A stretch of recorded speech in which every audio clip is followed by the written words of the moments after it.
leaders arrested there now. And I took time in walking, strolling in the streets, supposedly incognito. But either I was recognized or people were curious, and I ended up shaking hands, taking pictures with hundreds of people. People are so warm, so friendly. And then I bought an old Becak. I don't know if you're familiar with Becak. Indonesians probably are familiar. Jakarta no longer has Becak because sometime in the late 70s, Gubernur Ali Sarigi decided to dump all the Becak into the river because they were a nuisance. But when I was first time in Jakarta, not Indonesia, I was first time in Jakarta, but I had been to West Timor before, during the Portuguese time. And here in Jakarta, June 74, I moved around a bit. I didn't have much money, so I had to use a Becak. I was very, sometimes I kept looking, turned to look at the Becak owner, he's paddling physically, it's not engine. Feeling sorry for the gentleman. So I bought one and taken to Timor to be part of my gallery, my memories of 74, when I also met Malik, Adam Malik. And I came to Jakarta assisted by Gubernur El Tai, whom I had known during the Portuguese time, because I was always interested during the very young in getting Timorese athletes, culture groups to go to Kupang, and vice versa. So in the process I met Gubernur El Tai, and it was Gubernur El Tai who paid my airfare to Jakarta. He liked me, and he told someone who apparently was his nephew, called Luis Taole. He called Luis Taole and told Luis, you accompany Ramos to Jakarta. Don't leave him alone. Don't let any people misleading him. So Luis Taole accompanied me to Jakarta. I stayed in some lodgement, an old Dutch colonial house, building. $10 a night, very clean, very proper. But my guide and supposed supporter disappeared into the nightlife of Jakarta. I never saw him again. And that Luis Taole, I remember him. And so yesterday when I bought that church was in memory of my first experience in Indonesia. I could go on, it was not I have to apologize. I don't have a formal written speech, and I'm not such a great speaker that I can talk with a paper if I'm actually reading. So I might run through some notes off the top of my head. And actually, Secretariat, I didn't expect such a formality. I thought it was a small group of people, and so I'm a bit intimidated. Where are we now in Timor-Leste? Almost 25 years after separation with Indonesia. I first had to pay tribute to someone who I should have paid tribute long time ago. In my lifetime as a recipient of Nobel Peace Prize laureate, I nominated few individuals over in the year in the past for the Nobel Peace Prize. Muhammad Yunus, Prime Minister of Bangladesh, well, they don't call it Prime Minister. I did nominate him, and that was the first time the issue of linking the fight against poverty with peace. And nominated President Kim Dae-jung of South Korea in a room in a hotel in Seoul with his aide, Han Jung-kim, Professor Han Jung-kim, still around. He was a prominent member in the Korean parliament, maybe still is. I wrote the nomination of Kim Dae-jung, and Kim Dae-jung got the prize. And I nominated Jimmy Carter. Jimmy Carter had been nominated many times, but never succeeded. And then one day, one of the members of the Nobel Committee in Oslo asked me, why don't you nominate Jimmy Carter? I understood why she asked that. And I said, why not? Jimmy Carter had been nominated many times, but the Nobel Committee was sensitive fear that awarding Jimmy Carter the Nobel Peace Prize, there would be a backlash from Timor-Leste supporters in the West, in Europe.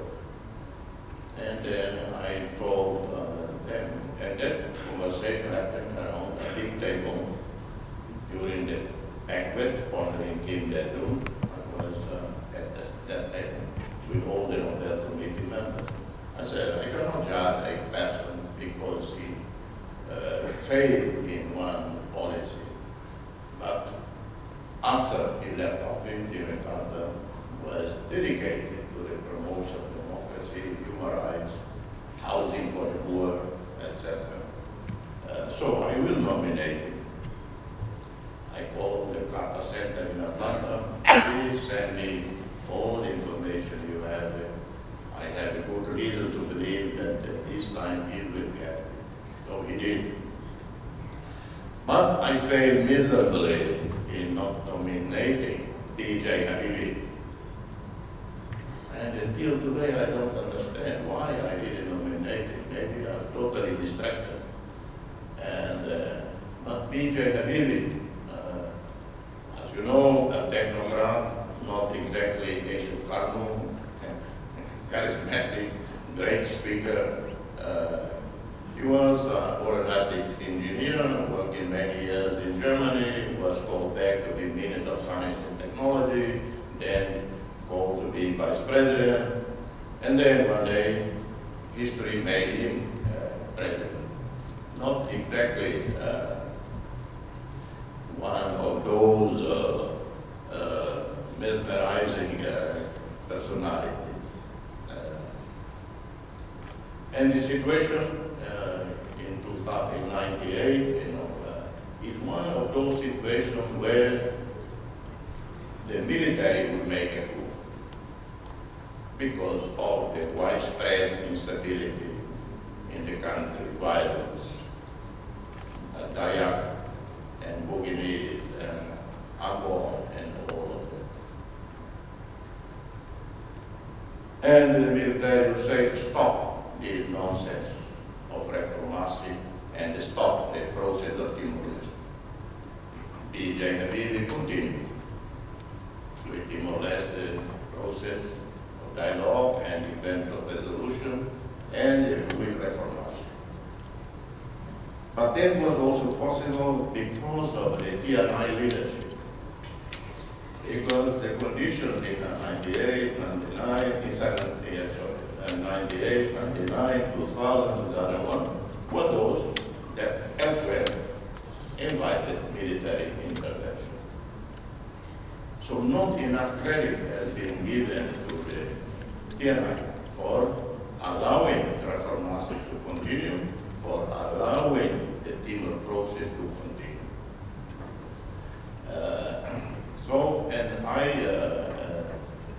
B.J. Habibi was instrumental in the whole Indonesian transition to democracy, the Timor-Leste ending the process and with the referendum and the acceptance of the result of the referendum by Indonesia.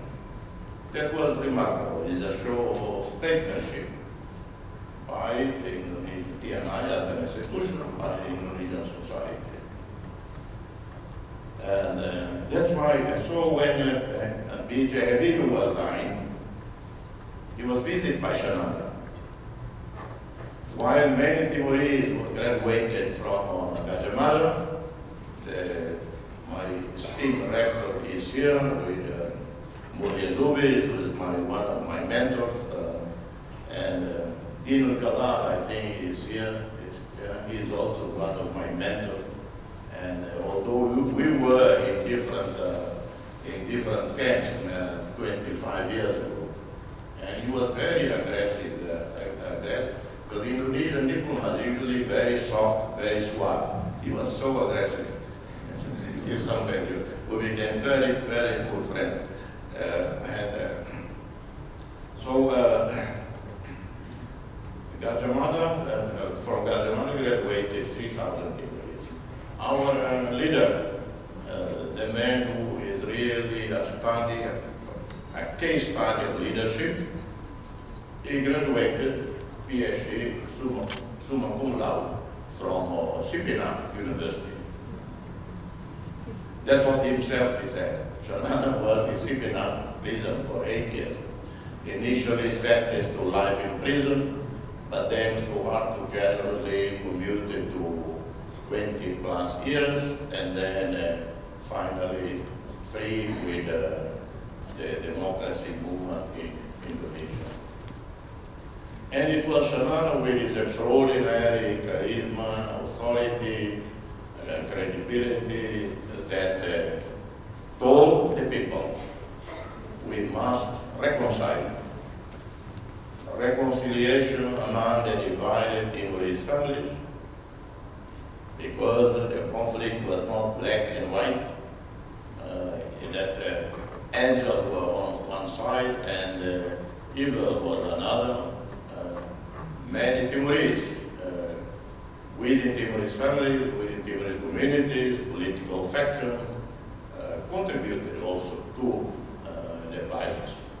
So we argue for reconciliation, and we all follow, we all support it to heal the wounds of the soul, the wounds of the mind. You cannot decree, you cannot pass a law proclaiming reconciliation. Reconciliation comes from the heart, from the mind. And to propose reconciliation to a very wounded society require courage, require credibility. Because in some situations in the world today, many, many years after the conflict, I don't mention specific situations, but I mention in general the Balkans, a region which I know reasonably. I visited Bosnia in 1998 before Timor-Leste independence. I had been invited by the Organization for Security and Cooperation in Europe to visit Bosnia. When I walked into a room like this, I thought I walked into the wrong place. You could touch the tension. And this is still pervasive in the Balkan region.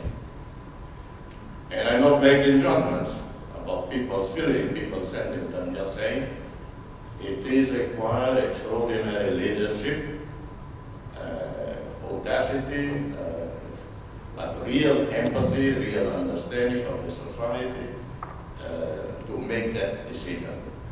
And that is the sine qua non condition for the peace that we live today.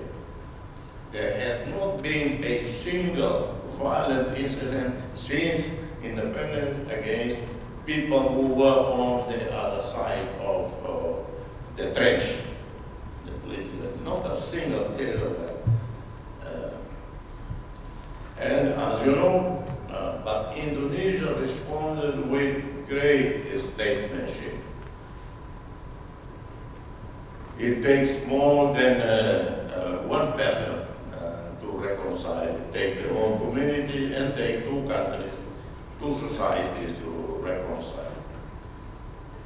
And Indonesia understood and extended hand of friendship, reconciliation to Timor-Leste, and contributed significantly peace in our border.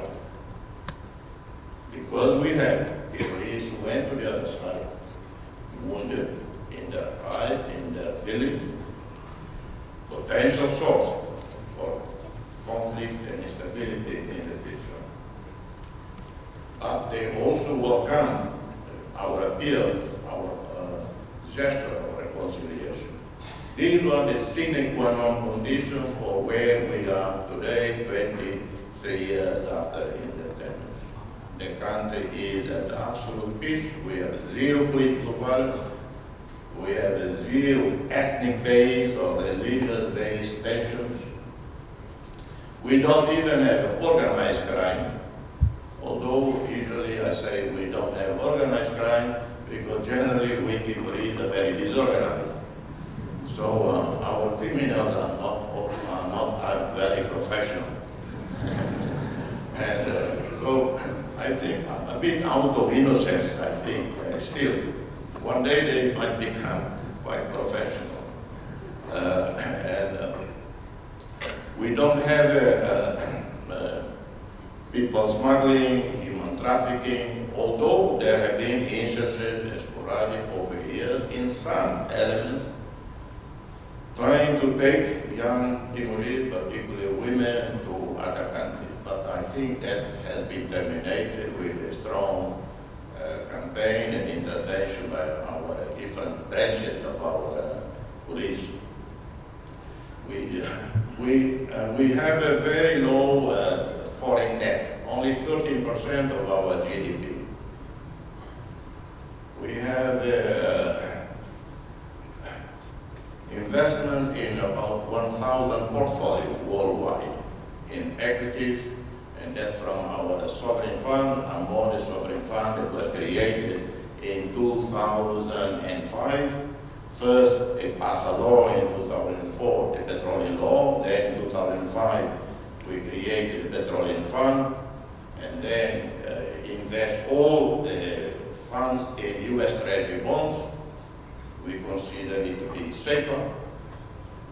And then in 2007, 2008, 2009, during the financial crisis, subprime crisis, when highly well-managed sovereign funds, I don't mention the countries concerned, but they lost overnight $100 billion. One country in the region, another one in Europe, $100 billion. Timor-Leste didn't lose a cent. By 2009, we decided to diversify, maintaining 60% in U.S. Treasury bonds, 40% invested in other bonds, developed market issued bonds, and in equities, in the stock market, and so on. These investments have, in 10 years, returned to us about more than $10 billion, so in return of our investment.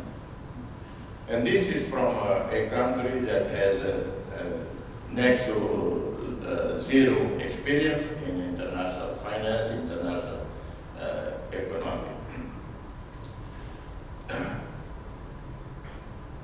However, in the process of nation building and the building of a state institution, we still have a long way to go.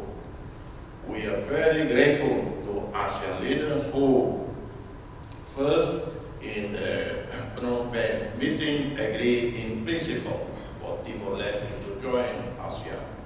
And then in the Labuan Bajo summit gave us a roadmap supported by ASEAN leaders, ASEAN governments. We work on that implementation of the roadmap as hard as we can, because we work better under pressure. If no one pressure us, we relax. Like I think fair to say most islanders. And I don't want to associate other islanders who might be more working and energetic than us. So they might say, talk about yourself, not about us. So at least us, we are very relaxed when we don't feel pressure. though the pressure from ASEAN leaders in giving us the roadmap was tremendously helpful. I never saw my co-leaders and staff so energetic and actually so dedicated in implementing the roadmap in every sector.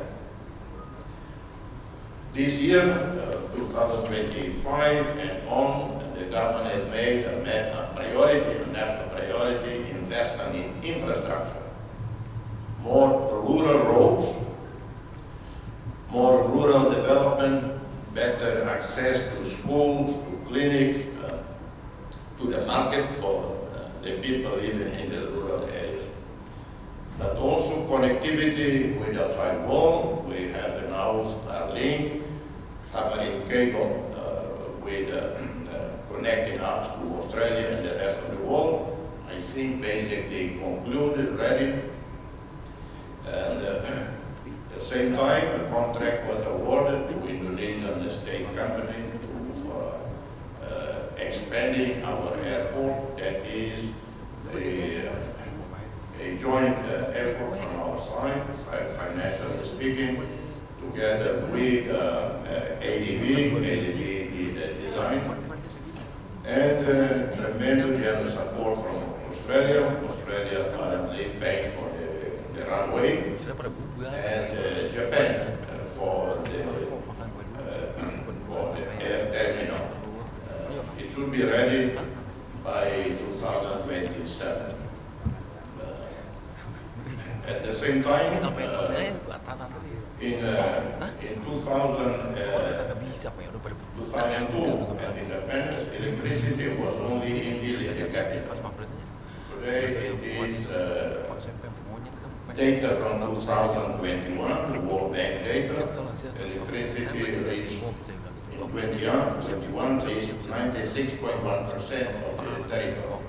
So probably now will be 98%. But still operating with diesel. However, negotiations are ongoing between our Timor-Leste. Timor-Leste is our national petroleum and gas company.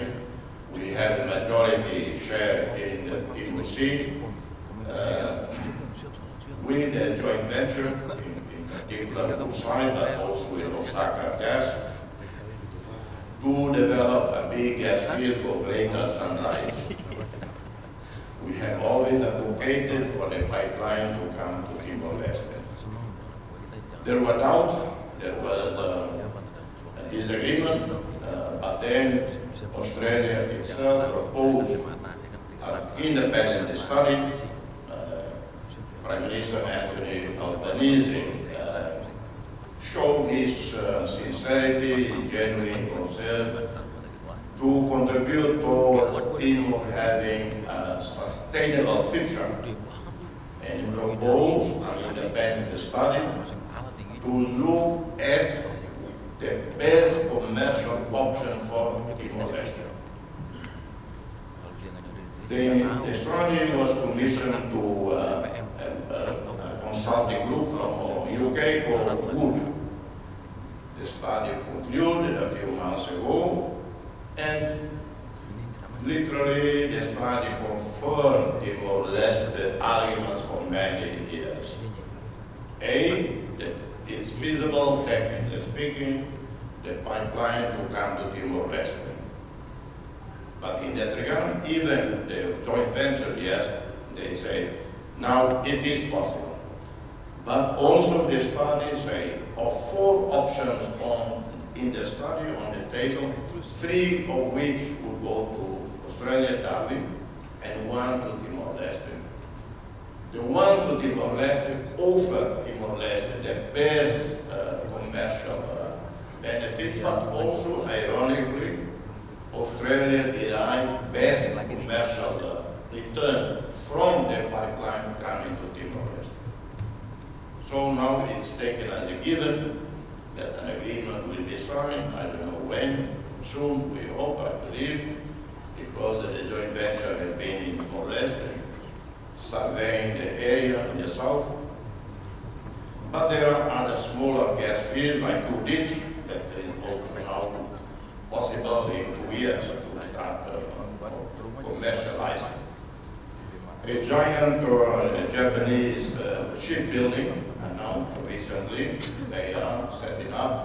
shipbuilding in Timor-Leste, already recruiting many Timorese for training, some Timorese for training in Japan, for training in Timor-Leste, already enough is set up to do shipbuilding in Timor-Leste. So the prospects for us to the country to accelerate in its growth and improvement of the people's lives are there. We will not be able to contribute much to ASEAN. Every time I'm asked, what can Timor-Leste contribute to ASEAN?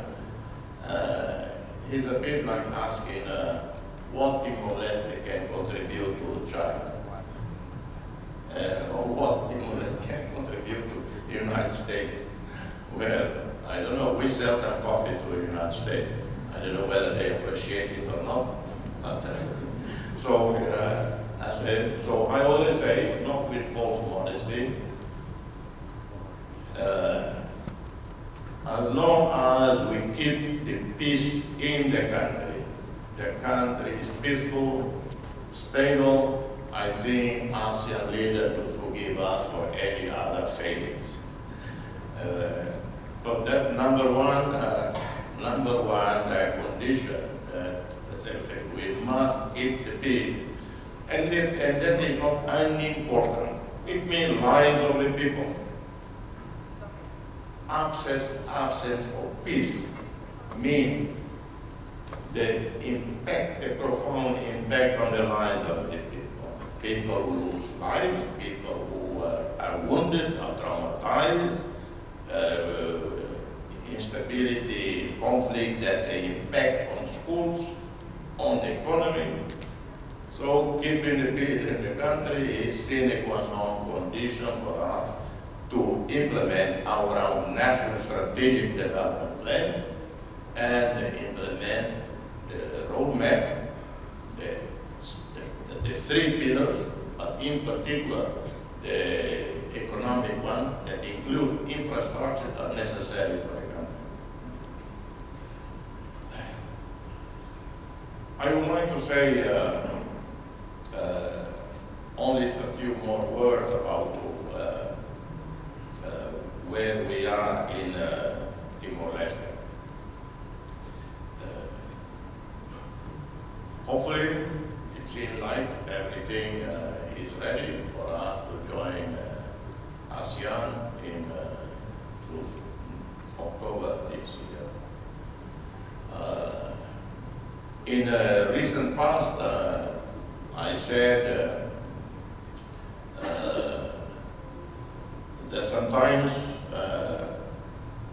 it seemed to me that the road to ASEAN is more difficult than the road to heaven.